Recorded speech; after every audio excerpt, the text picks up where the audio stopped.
What's up, YouTube? Welcome to another episode of Chicken Pot Pie. I'm your host, the incredible Super Kayla. So yesterday, my husband and I were headed to the feed store because, sometimes I have to suck it up and just get a cheap bag of feed. What happens is, we've all been there. There's times where, the money's not coming in, or you have an unexpected bill and you just run out of cash. We've all been broke at one point or another. So for about 3 days, I had to feed my chickens. I didn't have anything for my magic chicken feed except for the soy that I had bought. And so I was giving them just grass and some wet soy just to make sure they had, they ate. I made sure they ate. And so everybody pulled through fine. Nobody was starving. Everybody was good. And I actually found out that with my magic chicken feed, I was giving them way more than they needed, because I never like my chickens to feel scrawny or be coming to the gate hungry. And so I was like, well, maybe they're not eating enough. No, they were eating plenty. I was giving them a cup of feed each a day for each chicken, and 2.5 cups for each goose and turkey. So yeah, no wonder they're huge. But they don't need that much, and the wild birds probably ate more of it anyway. So I was going through feed at an astonishing rate, and I couldn't figure out why, and that's why. But I ran out of money because it was costing me like hundreds of dollars a month. And so now it's only going to cost me half that. And less, actually, because I found something out. We were driving out, like I was saying, and there's all these here in New Mexico.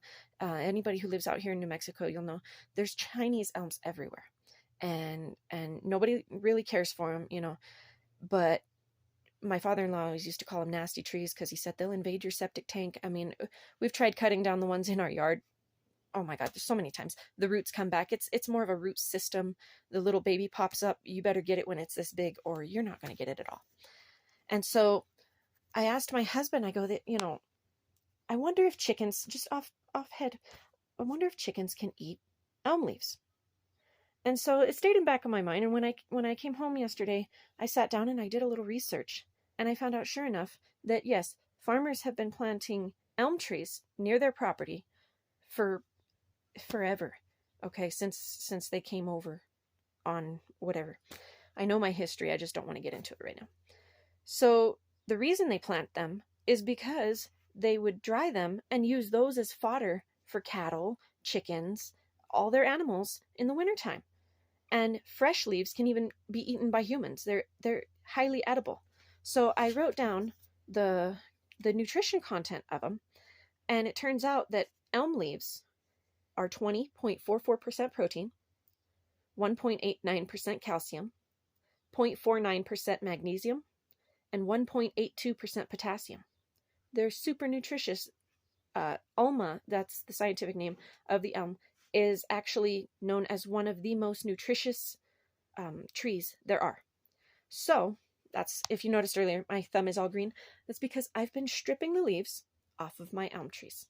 So I'm going to show you how I do it, and I'll show you what it looks like. And I tried it. I gave some to my chickens. They love it. But I mean, some of them I already fed this morning, so they weren't as keen. Now, one thing, you're going to need to keep putting your grains in there, because the chickens rely on those complex carbohydrates. So like, your corn, your oats, your wheat, your millet, your whatever you want to use. I mean, you could do like a half and half mixture of the elm and like the magic feed mixture if you wanted to. But I'm going to go ahead and I'm going to show you what our elm trees look like. I mean, we've got them all over the yard. Like I said, they're difficult to get rid of. And I'm actually a little glad now, because we've got big elm trees, like really leafy elm trees. So I'm going to go out and show you guys what I do. I'm going to show you guys how I strip the leaves a little bit, and I hope it helps people. So see you in a second. Alrighty, so this is one of our elm trees, and this has been here. I've been on this land. It'll be 17 years on the 25th. It's May. And I've been here for that long, and that's how long this tree has been here. And it started out probably about as big as that, and I've cut it down so many times. It just keeps coming back. So like I said, I'm a little glad, and I'm going to show you what I do. You can see what the leaves look like. These ones, see, it's May, and it just started getting warm out here. Yes, New Mexico gets cold. Believe it or not, we get snow out here. So that's what they look like. And what I'm going to do is I'm just going to pull on it and strip the branch like that. you just like that. You know, it's real simple. I'm doing this one-handed, so, because I got to hold my phone, but I'm just putting them in there, strip them off and put them in there. And it's real easy. You just, I mean, you can go as high as you want. I mean, high as you can reach. I would leave some trees on it, leaves.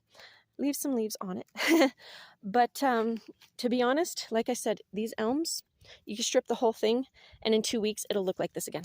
So that's it for now. I'm going to get back to stripping some elm leaves, and I hope this helped everybody.